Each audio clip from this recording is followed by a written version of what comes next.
aad iyo dareenkayga maanta u kacsan yahay waxa filaya ayaa dhacay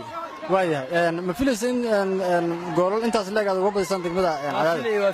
filay insha Allah rajeynaysa markuu soo socdo kulka soo socdan guul ayaa rajeynayaa in ay sheeg ku dhameysano wallahi dareenkaygu waa 100% inkastoo leega badiyay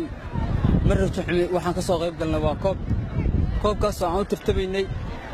banooniga waa la iska badi karaa waana badi kartaa